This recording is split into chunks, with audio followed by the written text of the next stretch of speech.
días estamos aquí al aire. Saludamos a nuestra teleaudiencia, no solo en Colombia, sino a nivel nacional e internacional. Saludamos allá prioritariamente a Patricia Mejía, la hija del poeta Raúl Mejía, que le vamos a hacer un homenaje hoy, allá en Londres, que nos está viendo por Real Audio. No olviden, www.canalccali.com, y también por el canal 12 de Global Televisión y canal 112 de Encali TV. Este es un programa, magazine cultural de periodismo alternativo, de periodismo de investigación, los sectores que no tienen cabida en esos canales tradicionales, eminentemente comerciales, vinculados a los grandes sectores financieros. Pues aquí en el canal 12, Decisiones, es ese tipo de periodismo que necesita la oposición democrática. También saludamos allá en Nueva York a ese grupo de amigos cabezados por Abraham y Luisita, que se reúnen cada 8 días a ver el programa con amigos colombianos. Igualmente en Buenos Aires, allá brindis con ese vino delicioso, y que sigan viendo permanentemente el programa. En el día de hoy, pues, el primer homenaje que le hacemos es al poeta Raúl Mejía, quien falleció hace 8 días. El poeta, como él decía, nació en Girardot, se crió en Bogotá y se declaró hijo adoptivo de Cali. Para su hija Patricia Mejía, pues nuestro voz de condolencia, de ánimo, y puede estar segura que su padre es un orgullo para usted, a pesar de que en 2 o 3 ocasiones siempre me manifestó todo el amor, el cariño que sentía por usted, y sobre todo el anhelo de estar con usted. Bueno, hoy está en otra dimensión, pero para usted, Patricia, nuestras condolencias y el reconocimiento a su padre. Igualmente queremos presentar las condolencias a doña Amanda Aranguren, su ex esposa, pero de manera especial a su abnegada compañera María Cristina Lora, quien hasta último momento no solo fue su apoyo, su compañera, sino quien, podemos decir los amigos, fue inspiración en su poesía. Entre sus libros podemos citar su obra, considerada como una inspiración al amor y la amistad. Tenemos Poemas para leer en el bus, publicado en el 2013. También tenemos Arsenal de Luna. Según los críticos, dicen que es una práctica novedosa del tratamiento del lenguaje, sobre todo en la poética del amor y la amistad. El poeta Raúl Mejía colaboró en diferentes periódicos, revistas. De alguna manera también se distinguió por ser un conferencista, tallerista, sobre todo en materia de literatura y crítica literaria. Precisamente su última obra, por la cual estuvo luchando tenazmente para publicar, Fuera de Lugar y En Plan de Ópera. Esta obra, precisamente, vamos a hacer una convocatoria de los amigos para tratar de hacer una edición póstuma, y desde luego a su hija Patricia pues le llegará esta obra. Pero estamos haciendo a todos los amigos de Raúl, que aquí estamos haciendo esa convocatoria precisamente para que podamos hacer realidad en fecha próxima la publicación de esta obra.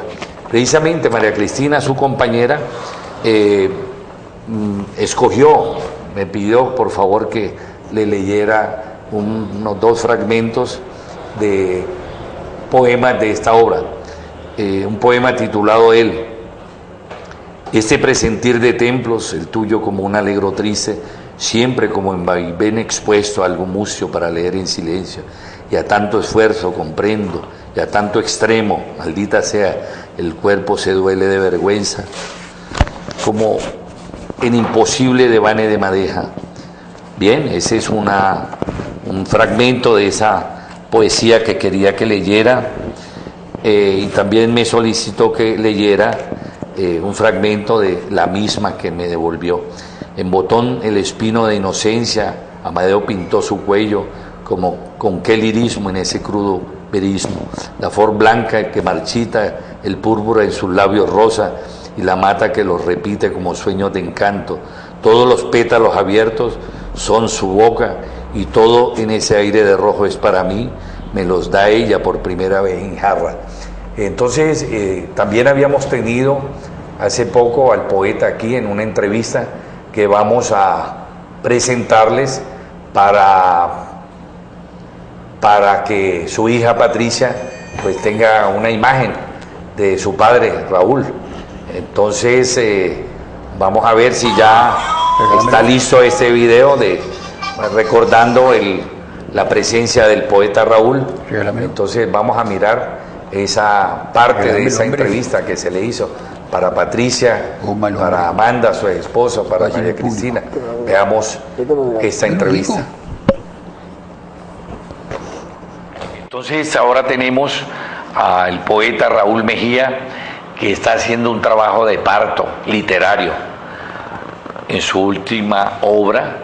Él nos va a hablar precisamente, no tiene nada que ver con el fútbol, sin embargo para él es como una situación de fuera de lugar, ¿no, poeta?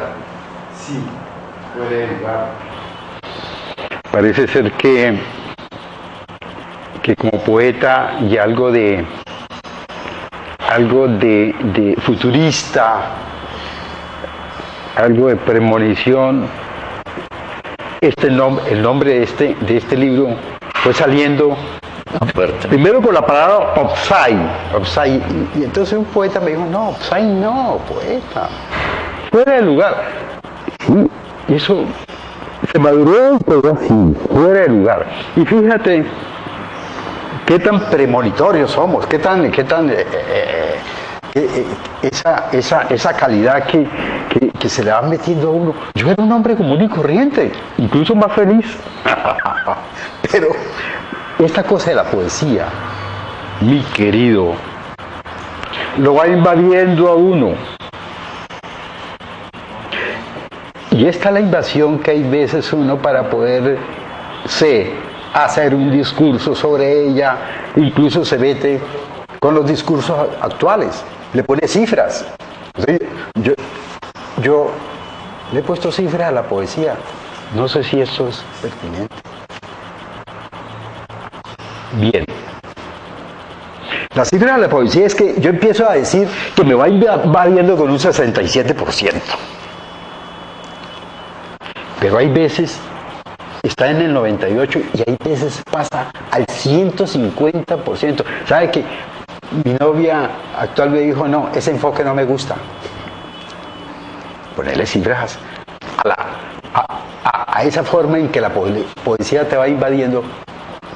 Pero a mí sí me gusta. ¿Por qué?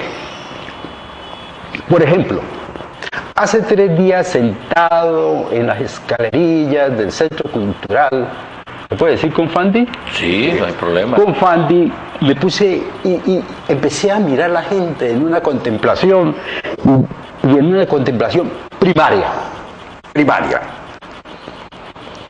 Yo dije, y luego empezó el día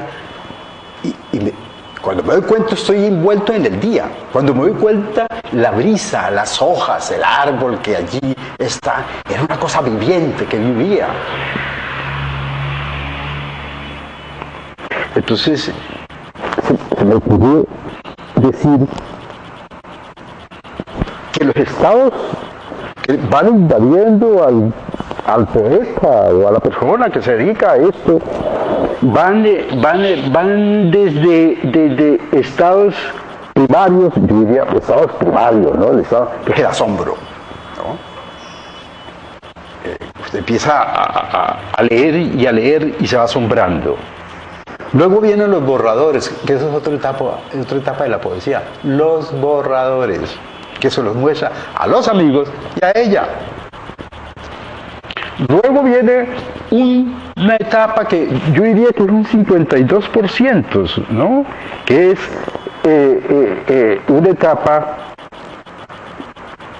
cuyo rango realmente no he podido definir, pero el otro rango, el que sí he podido más o menos identificar es aquella etapa en que usted ya puede decirle a sus amigos o a alguien que está viendo contigo un espectáculo, el cine, dice, o una pintura. Entonces tú puedes decir, eso tiene poesía, eso es poético. Bueno, recordemos que este fin de semana, durante el mes de febrero y marzo, está el Teatro Experimental de Cali presentando una trilogía muy bella de sus obras, entre ellas el maravilloso Viaje de la Verdad y la Mentira. Es un trabajo hermosísimo, basado en leyendas africanas, y es un trabajo del maestro Enrique Buenaventura. Pues recordemos que fue el hombre que le dio la dimensión universal al teatro colombiano. Están invitados. Igualmente queremos recordar que el día 20 de febrero las Naciones Unidas declararon el Día Universal que tiene que ver con el aspecto social, el Día Mundial de la Justicia Social, y define que este día está consagrado precisamente a promover la justicia social cuando se garantiza el respeto a la vida, el derecho a la educación gratuita hasta el grado universitario. También dice que la justicia social tiene que ver con las posibilidades del derecho al trabajo permanente y las garantías a todos los trabajadores. Es importante recordar, y le vamos a rendir un homenaje a un símbolo de la caleñidad, que es precisamente el equipo América de Cali. El equipo América de Cali, el 13 de febrero cumplió 87 años de fundado. A este hecho está ligado pues un acontecimiento político que fue la crisis del conservatismo en 1918, cuando no se pudo celebrar en Bogotá los primeros Juegos Nacionales. Fueron trasladados a Cali y desde luego no habían ligas de ningún deporte, pero había un colegio organizado que es el Colegio de Santa Librada, y con su uniforme blanco y rojo, que después se convierte en los colores simbólicos de los deportistas vallecaucanos, se funda allí lo que había sido el primer intento de equipo en 1917. Como un homenaje a este equipo y símbolo de la caleñidad, Decisiones presenta esta reseña histórica, incluyendo también la famosa maldición de un personaje que es un personaje de carne y hueso, el doctor odontólogo Benjamín Urrea, egresado de la Universidad del Valle. Y bueno, y después complementamos con una de las series más bellas que se ha hecho en Cali sobre la historia de Cali, que es La Sucursal del Cielo, en donde allí se representa el personaje de Garabato. Veamos este documento.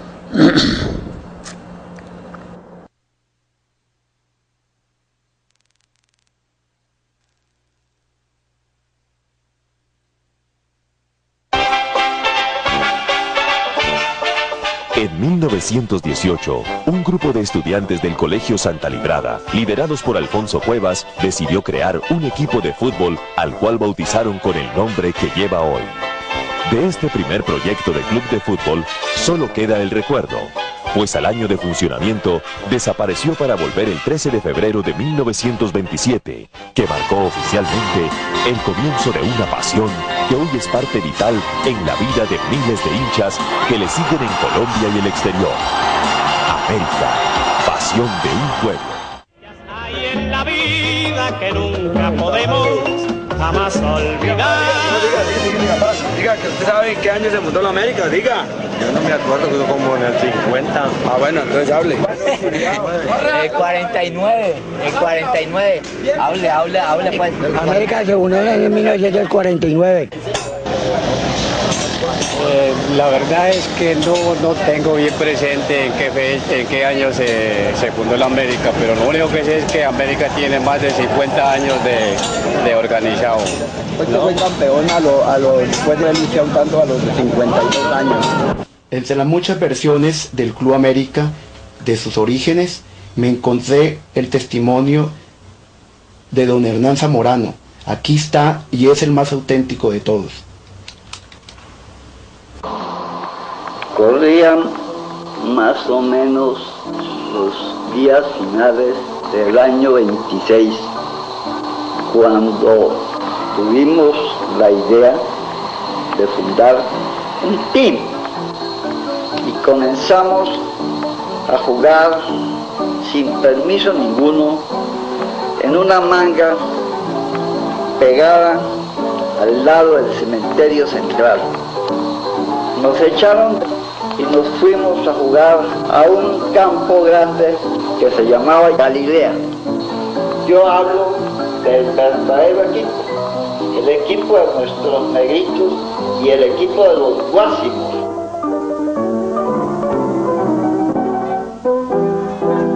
La historia del América se remonta a 1927 con la participación del equipo de los negritos, el onceno del pueblo, que ya en 1918 se había conformado, gracias a la idea de un grupo de estudiantes quienes decidieron crear un conjunto organizado. La primera junta directiva fue presidida en 1927 por Hernán Zamorano, fecha desde la cual se comenzó a identificar al América con el rojo. Calificativos como los Diablos Rojos, la Mechita y la Academia Roja figuran en el historial de una institución que el 16 de febrero de 1948 se constituyó en el primer club profesional. Después de superar una crisis económica que lo llevó a jugar a Palmira, su primera figuración importante se dio en 1960, cuando logró el subtítulo bajo la conducción técnica de Adolfo Pedernera. 9 años después alcanzó la misma distinción de la mano del técnico Ángel Peruca. El campeonato del año 1960 era un campeonato que se iba a ganar América, pero vino un sinvergüenza de árbitro, un árbitro paraguayo. El entrenador era Adolfo Pedernera, y ese día nos robó el partido, creo que jugó jugando contra el Cali. Inclusive ese día pues hubo pelotera, Pedernera lo sancionaron varias fechas, por esa razón, porque le fueron a pegar al árbitro, porque nos robó el partido ese día, si no América había sido campeón ese año. Y también yo vi jugar a la América cuando decían en la América los repelladores, cuando jugaban Huequito Cuadro, jugaban los Aldani Rojas, muchos jugadores, los Pachecos, que acá, Harvey Colonia, acaban de soltar en el Paluste por los domingos para ir al Pascual Guerrero. Toma la pelota Marzolini, tira un medio centro para allá, allí la recibe San Filipo, tira un medio centro para acá, cuando la consigue y hace un dribbling, luego la coloca para atrás, toma nuevamente San Filipo y ¡gol! Anulado, anulado, anulado. La historia de frustraciones para los hinchas americanos tenía que cambiar. Era la hinchada más fiel y sufrida de Colombia. Acompañaba a su equipo no solo en el Pascual Guerrero de Cali, lo seguía por Colombia con la tenacidad propia de los que sueñan con triunfos en medio de la derrota. La tarea de traer al equipo a un estratega de jerarquía fue encomendada al presidente de la época, José Pepino Sangiovanni, quien debió permanecer en Bogotá un buen tiempo tratando de convencer al más exitoso de los técnicos colombianos, el médico Gabriel Ochoa Uribe. El trabajo de don Pepino dio frutos. El médico llegó al América. Con Ochoa Uribe, arribaron a Cali un portero desconocido en el ámbito internacional, el argentino Carlos Alfredo Gay, y una serie de jugadores veteranos como el maestro Alfonso Cañón, quienes el 19 de diciembre de 1979, en un juego ante Unión Magdalena, dirigido por el brasilero Romualdo Arpi Filo, se coronaron campeones de Colombia. Entra Cañón, le va a pegar al marco. ¡Gol!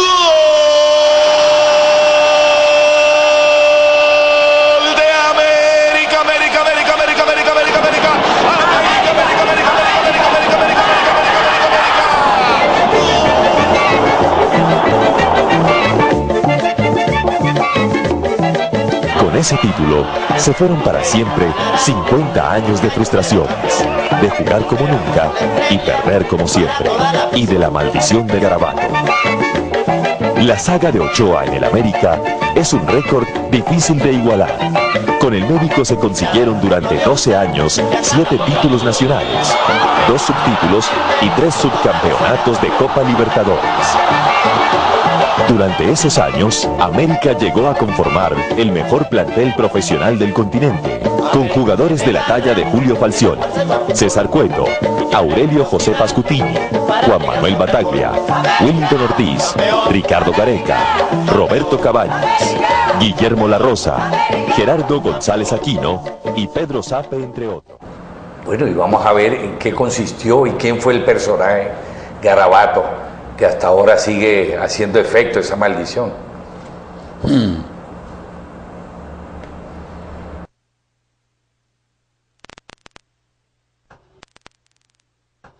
En el año 1948, por no pagar una cuenta de 200 pesos a este exjugador Benjamín Urrea, él decidió irse de rodillas desde Pascual Guerrero hasta la plaza de Caicedo y maldecir al cuadro rojo. Entonces yo fui a cobrar los intereses de mi plata y me sacaron casi a patadas.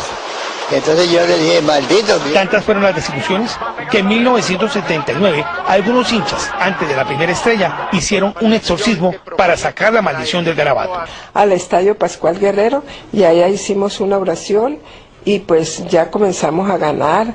Pero la maldición reapareció para muchos cuando el equipo perdió 3 finales de Copa Libertadores de América. River fue superior en 2 veces. Y la 87 contra Peñarol, nos faltó un granito de suerte ahí. Y la del 85 con Argentino Junior que erramos los penales, pero no, por ningún momento nos pasó que era maldición de Garabato. Al morir el Garabato, Benjamín Urrea, algunos como su propio hijo consideran que la maldición terminó. Ya acabó ya, la maldición ya acabó ya. A ver que puede ser campeón y todo. Dios quiera que sea campeón. En Cali, Óscar López Noguera, Noticias 1 de Red Independiente. Bueno, pero en la B quiere decir que la maldición sigue surtiendo efecto, ¿no? Bueno, hay un acontecimiento indudable a nivel mundial cultural que es el Carnaval de Barranquilla, patrimonio cultural e inmaterial de la humanidad. Con ese gran amigo, ese gran periodista, vamos a ver, Ernesto Macaular, 2 momentos importantes del Carnaval de Barranquilla, conocido a nivel internacional. Bien, veamos estas 2 notas de ese gran amigo y periodista, maestro, Ernesto Macaular.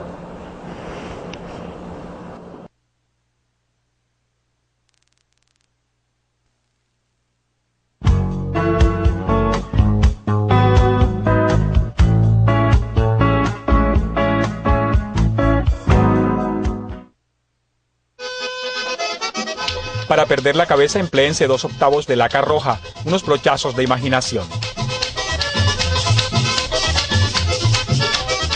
Para mí no es difícil, porque entre otras cosas yo soy pintor.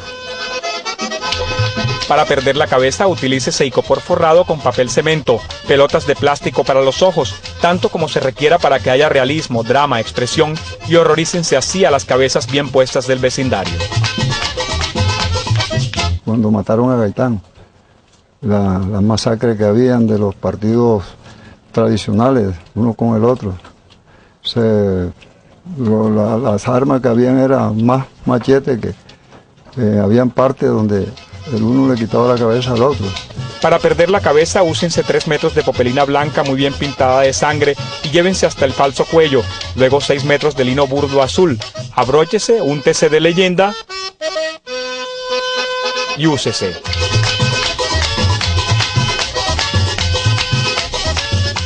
Porque es que uno lo hace por ese gusto que uno le tiene al Carnaval de Barranquilla, la cuestión del pueblo, más que todo, esa simpatía que tienen con uno.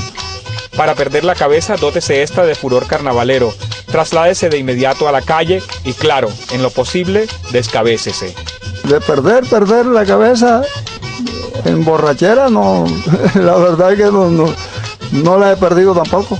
No, porque yo sé tomarme mis tragos, que es la única forma en que se pierde la cabeza a veces. Ernesto Macauslan, Las Crónicas, en nuestro canal.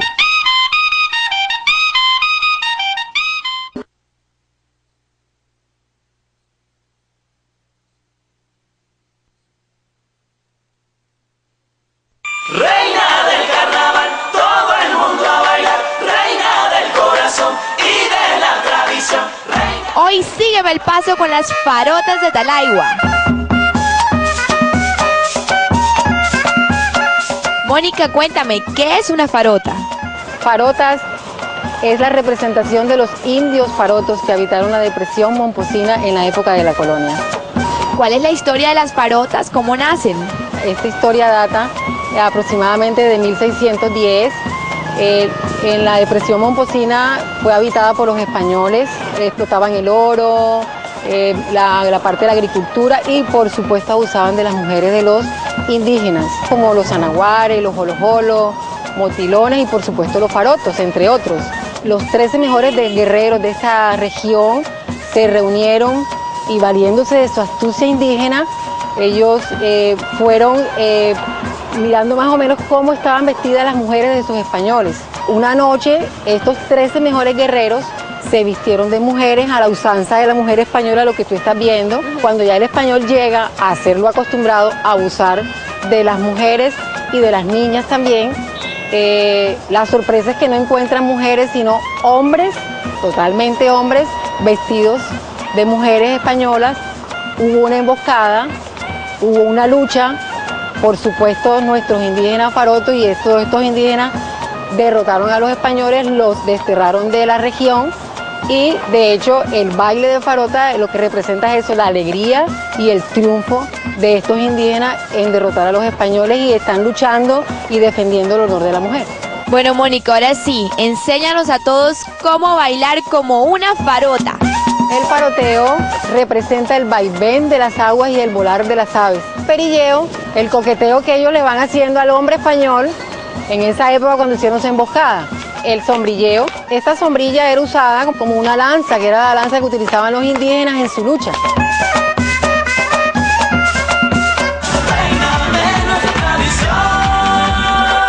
Y después de esta nota simpática sobre el carnaval, vamos a ver esa sección que gusta tanto, el humor también es realidad, con el trabajo de los mejores caricaturistas.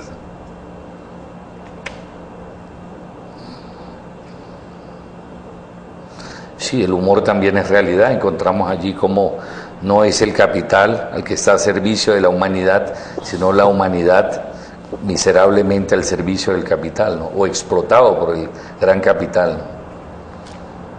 Y aquí encontramos esa unión perversa, ¿no? La ultraderecha del continente gozándose la situación venezolana y nacional, ¿no? Pero bueno, está claro la injerencia del imperialismo y de la CIA, ¿no? Para desestabilizar el país. El petróleo sigue siendo un objetivo y aquí encontramos estos dos personajes uniditos trabajando allí precisamente para sabotear el proceso del socialismo del siglo XXI. Obsérvelo allí, Leopoldo López y el expresidente Uribe, ¿no? Y aquí también es una fachada legal, ¿no? Sigue siendo, tanto en el gobierno de Uribe como en este, los mismos negociados, la misma corrupción y metida la fuerza pública allí. Y el anzuelo, ¿no? El anzuelo precisamente del sistema, y aquí encontramos las mermeladas, ¿no? ¿Sí? Producto Casa de Nariño, ¿no? Para unos y para otros, ¿no? Y aquí tenemos un llamado de atención para que no se vayan a equivocar al votar, ¿no? Ciertos políticos en campaña, ¿no? Bueno, y miren, y por el voto en blanco, ¿cuántos bultos de cemento ofrecen, no? Pregunta un despistado, pero tiene su efecto político, ¿no? Y aquí encontramos esta nota muy simpática de cómo el pensamiento, las ideas están manipuladas, ¿no? Y al final termina un discurso pues muy incoherente. Y aquí encontramos al famoso candidato, posiblemente sea reciclado por la candidata del Partido Conservador, ¿no? El líder es aquel que transmite emoción, pasión, ideas, coraje y carisma con una sola imagen. Y lo tiene. Aquí lo tenemos ya en plena campaña. Ahí lo tienen, y aquí los tenemos, los pillan. Aquí los tenemos junticos a los pillan, ¿no? Junticos ahí, pues, plena acción, no hay diferencia, ¿no? Muy bien. Ese es el humor, también es realidad. Bueno, y entonces tenemos aquí, ya lo habíamos recordado, la importancia de la UP, ese partido que fue exterminado a sangre y fuego y ha recobrado después de una lucha constante, de un reconocimiento a nivel mundial, su personería, y por eso el candidato de ellos ha sido invitado aquí, el doctor Germán Cobo y el dirigente sindical Omar Romero. Pero veamos una antesala de lo que será esta entrevista y la presentación de ellos, sobre todo el candidato Romero. Bien.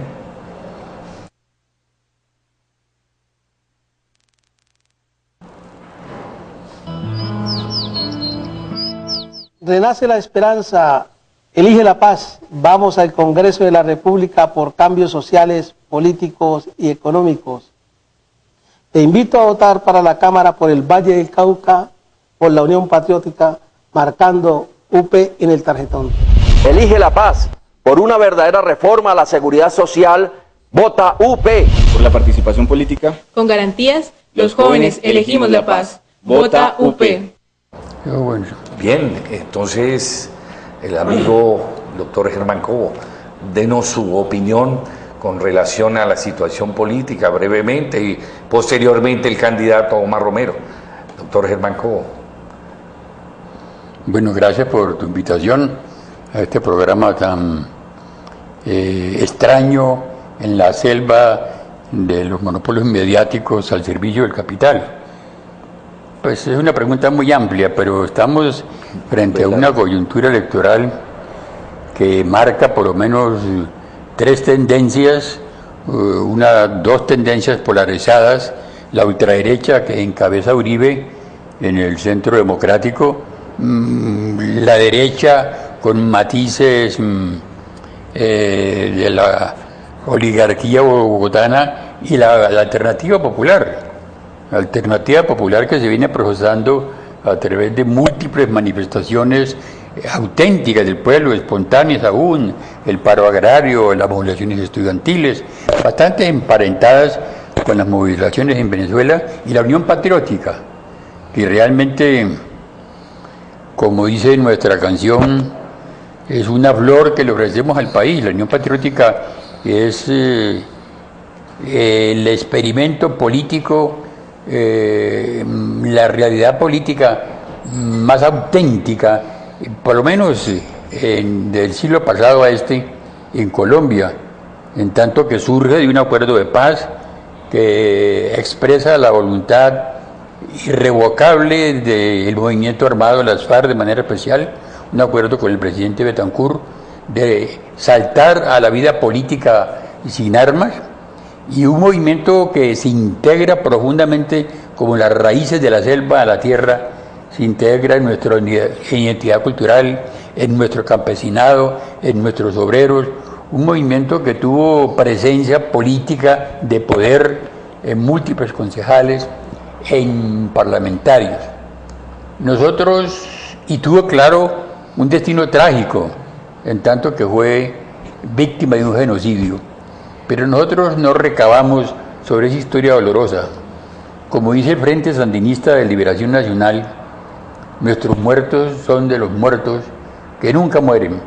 Y tenemos entonces ahora, en este momento, una participación activa en la campaña electoral, con candidatos pulquísimos, impolutos, como Aida Bella, una compañera que, bueno, sería largo presentarla, víctima de un atentado criminal que no fue efectivo, que lo obligó a asilarse, como Carlos Lozano, un compañero auténtico al Senado por el número 038, y el compañero que me acompaña aquí, que es el autor es el dueño del espacio, ya me lo robé bastante, joven, apuesto, dirigente obrero, dirigente sindical. Ninguno de los miembros de la Unión Patriótica vivos, entre los cuales me incluyo, afortunadamente, y ninguno de nuestros héroes puede ser tildado de corrupto. Nadie puede indilgarle a la Unión Patriótica en su historia más que heroísmo y sacrificio por los principios y transparencia. Así es Omar, así es Aida, así es Carlos Lozano, en este mundo tan corrupto, inmensamente corrupto, que ahora ha permeado de manera evidente las altas esferas militares, el poder esgrimir ante el país una historia de héroes no corruptos y de dirigentes no corruptos, de héroes transparentes y consecuentes y jóvenes transparentes y consecuentes, es una propuesta que el país debe recoger. Por eso presentamos al compañero Omar Romero. Bien, vamos entonces a escuchar las propuestas del candidato de la UP. ¿Qué significa para la UP tener su candidato a la Cámara y cuáles son las propuestas que le presenta al electorado vallecaucano y nacional? Gracias, Rodolfo, por esta invitación y a todos los televidentes. Primero, nosotros como Partido Unión Patriótica tenemos un programa muy serio, un programa social muy serio que está fundamentado en 5 puntos para toda la comunidad. Entre ellos está el primer punto que decimos nosotros, que es elegir la paz, que queremos una paz con justicia social. Cuando hablamos de paz con justicia social, eso implica que tenemos que hacer una serie de cambios de carácter social, económico y político en nuestro país. Hay que mirar cómo está la salud en Colombia, cómo está la educación, cómo está la situación agraria en el país. Hoy podemos decir que prácticamente nuestra agricultura está deshecha y acabada. Estamos importando más de 13 millones de toneladas de alimentos anuales, después de que éramos un país autoabastecedor de alimentos, y eso implica que hay que hacer reformas en la parte del sector agrícola, en el cual podamos llevarle a los campesinos la educación, la salud, la asistencia técnica, y además acompañarlos en la parte de comercialización de su producto para poder volver a Colombia un país competitivo en la parte de los alimentos y poder volvernos a autoabastecer nuevamente. Omar, ¿hay alguna invitación especial al electorado de Cali, del Valle del Cauca, por parte de la Unión Patriótica? Sí, especialmente estamos diciendo que renace la esperanza y que no nos dejemos convencer por el político de turno, por el político tradicional, que día a día viene ofreciéndole a los electores un tamalcito, 20.000 pesos, un mercado, pero que a la final no ayuda para nada, sino que simple y llanamente ellos van es por lo suyo al Congreso de la República. Nosotros tenemos la propuesta seria de cara a la ciudad, de cara a la sociedad misma, para mejorar las condiciones de vida y de trabajo del pueblo colombiano con la propuesta que manejamos. Por eso estamos invitando a la gente que reflexionen, que piensen que la Unión Patriótica ha vuelto al escenario político, que no nos acabaron a todos, que hoy volvemos con más impulso, con más ganas de trabajar y con más ganas de demostrar este partido. Bueno, muy bien, ha sido muy grato haberlo tenido, porque este es un espacio para la oposición democrática. Aquí no hemos invitado a ningún candidato de los partidos tradicionales, sino las personas que representan esa izquierda democrática en Colombia. Vamos en el desarrollo del programa. Hay un tema indudablemente preocupante, pero que de manera objetiva, periodísticamente lo hemos tratado, lo que pasa en Venezuela.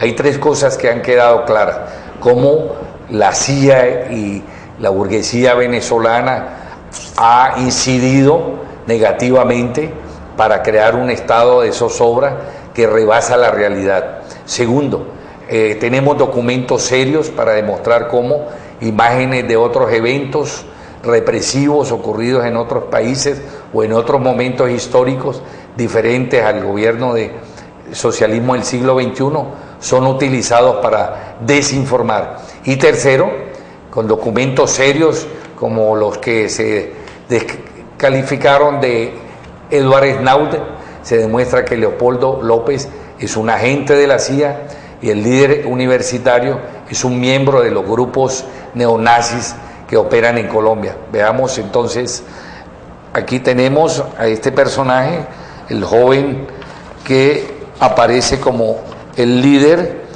Laurent Saleh, uno de los promotores de las protestas contra el chavismo en Venezuela, tiene conexiones con las organizaciones neonazis en Colombia.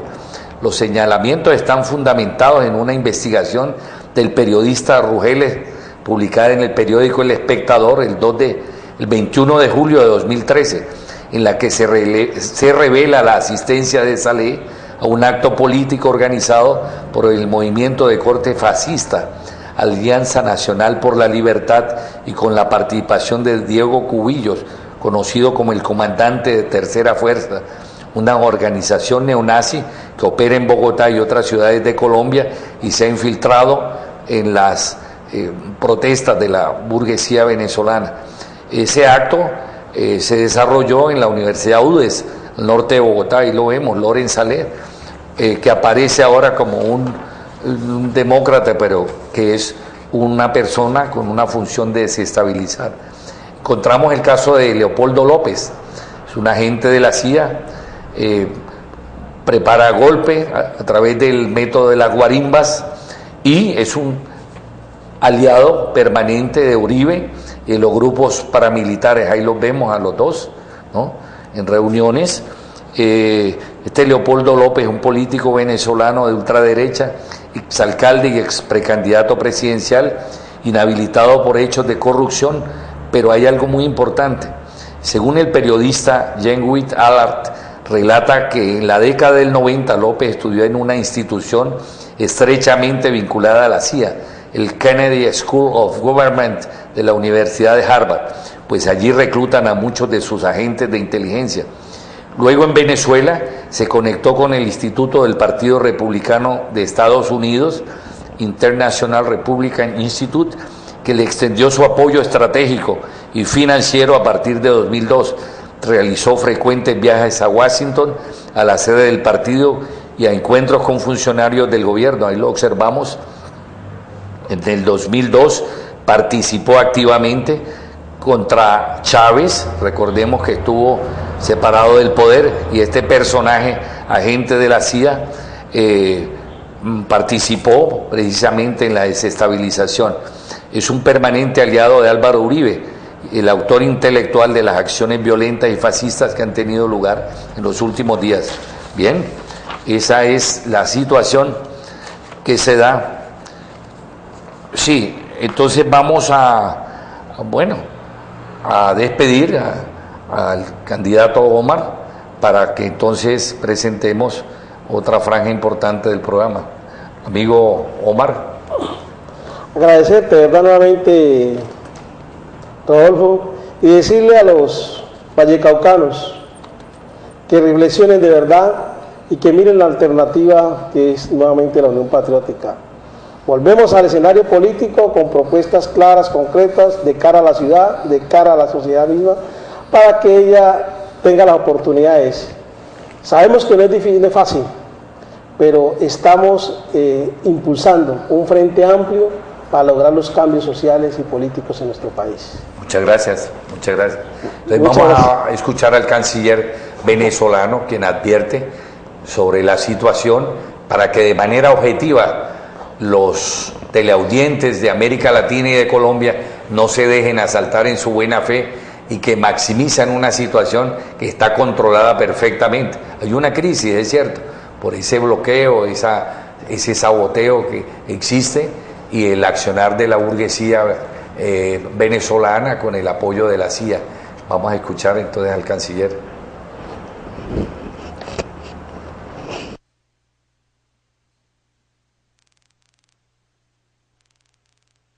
Como el plan de sacar a la revolución bolivariana por la vía electoral no funciona en Estados Unidos, promocionan a los grupos opositores de otra forma. Es lo que declaró el canciller venezolano Elías Jaguá en una entrevista en exclusiva concedida a nuestra corresponsal Karen Méndez. Estados Unidos traza una estrategia con los sectores de la oposición que lo acompañan o que siguen sus directrices en Venezuela. Por un lado, una estrategia de acumulación de fuerza para intentar derrotar electoralmente a la revolución bolivariana. Y por el otro, la preparación, financiamiento, organización y promoción de grupos que pudieran generar situaciones de desestabilización en el marco de los manuales que ellos han promovido para desarrollar las llamadas revoluciones de colores, ¿no? El plan de sacar a la revolución por la vía electoral fracasó. 4 derrotas consecutivas a nivel nacional para la oposición, le demostró claramente a los norteamericanos que el pueblo venezolano ha tomado una decisión profunda, histórica, de acompañar esta revolución. Y por lo tanto dieron la orden de activar la otra corriente que habían venido financiando, promoviendo, organizando. De todo eso hay correos electrónicos de la Embajada de Estados Unidos hacia su Departamento de Estado, hay las grabaciones, seguimiento de inteligencia de las reuniones de los funcionarios de la Embajada norteamericana, que en diversas etapas hemos tenido que expulsar con sectores políticos, con sectores estudiantiles opositores, y finalmente esta última estrategia, utilizando el programa de extensión de visas de estos 3 funcionarios consulares que fueron expulsados, para bajo la cobertura de la promoción y entrega de visas norteamericanas a jóvenes en las universidades públicas y privadas, se hacían las reuniones y se contactaban a los líderes que estaban fraguando el plan que definitivamente desembocó el 12 de febrero. Y si faltaba alguna prueba, la llamada absolutamente grave, insólita, de un funcionario de tercera línea del Departamento de Estado, nuestro embajador, diciendo que si arrestábamos al líder de esos grupos que ellos han formado, que han financiado, pues íbamos a tener graves consecuencias.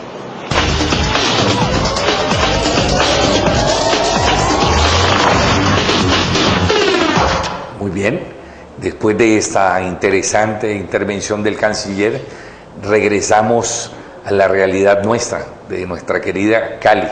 Y precisamente tenemos aquí al profesor Wallis, hijo de un gran historiador que admiré y quise por su talla intelectual, del cual aprendí muchísimo, el profesor Wallis. Bienvenido. Mucho gusto. Y usted nos trae un mensaje, un saludo y una invitación para que rodeemos el Instituto Popular de Cultura como un patrimonio de la caleñidad. ¿Qué nos puede decir con respecto a lo que está pasando, lo que se ha proyectado a nivel regional y nacional con el Instituto Popular de Cultura? Muy buenas tardes.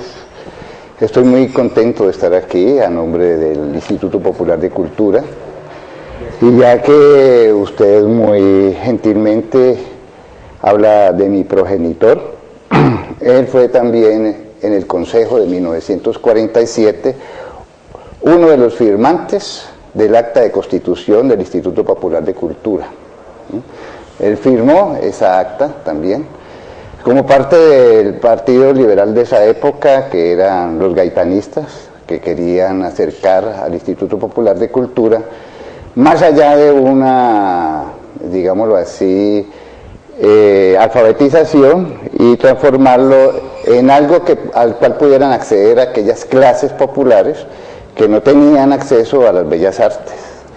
Profesor Wallis, alguna vez yo fui miembro del Consejo Municipal de Cultura y dimos una ardua pelea, algo que parece utópico, pero yo pienso que Cali lo merece, que el Instituto Popular de Cultura, que ha formado tanto artista, tanto intelectual de las bellas artes, pueda convertirse algún día en una institución de educación superior. ¿Qué perspectivas le ve usted y las actuales directivas a ese sueño que ese sueño ya casi va a ser una realidad? Estamos precisamente trabajando en ello. Ese ha sido el sueño de toda la vida del instituto, que ya cumple 66 años y va para los 67 este próximo diciembre. Y felizmente, por una ley, los institutos de educación para el trabajo y el desarrollo humano, después de que cumplan con unas certificaciones, pueden acceder a través de los ciclos propedéuticos a transformarse en unas instituciones educativas del orden superior, es decir, del orden universitario, comenzando primero por el técnico y siguiendo por el tecnológico hasta llegar al de la universidad. Eso intentamos hacer en estos años, que faltan unos 2 años, para lograr este gran paso. Ya comenzamos a hacer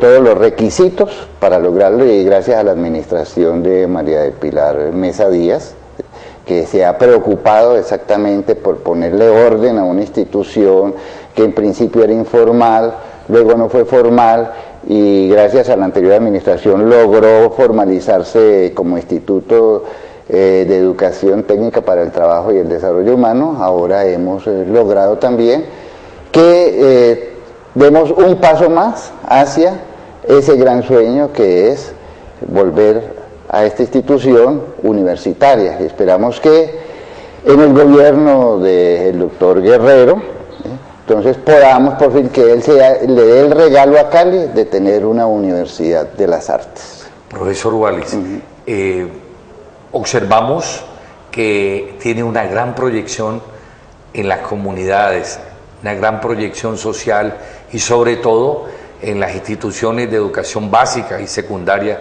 del municipio. ¿Cómo es ese proceso y cómo es esa vinculación?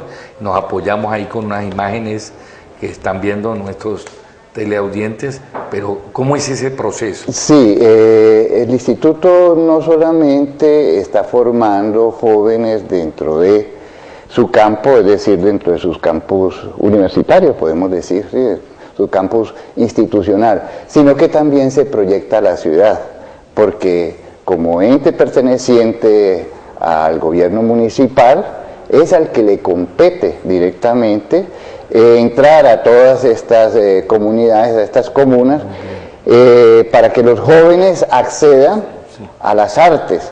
Estamos intentando penetrar en aquellas zonas en las cuales los jóvenes corren alto riesgo por la violencia que se ha ido permeando las distintas capas de la sociedad caleña, precisamente para eso, para rescatarlos, recuperarlos y transformarlos en gentes de bien, en gentes a las cuales el arte y la estética transformen también su ética de comportamiento y de cultura ciudadana. Profesor Wallis, ¿cómo está organizado la parte académica, administrativa, y qué invitación finalmente le hace usted a la ciudadanía de Cali y del Valle para que apoyen esta pretensión de que se vuelva una institución de educación superior? La institución tiene su parte administrativa, tiene su parte académica. La parte administrativa entonces está liderada por la doctora María del Pilar Mesa Díaz, tiene su consejo directivo donde está el doctor Carlos Ángel como representante del alcalde de la ciudad. También está el secretario de Educación municipal y luego están los estamentos, que son 4 escuelas básicas: la Escuela de Artes Plásticas, la Escuela de Danzas Folclóricas, la Escuela de Música y la Escuela de Teatro. Bueno, profesor Wallis, el tiempo es inexorable, pero usted sabe que este programa, Magazine Cultural de Periodismo Alternativo, de Investigación, es una oportunidad para que el Instituto Popular de Cultura siempre presente sus propuestas. Es un vaso, una ventana de comunicación que ustedes tienen abierta y está al servicio de ustedes y de la cultura.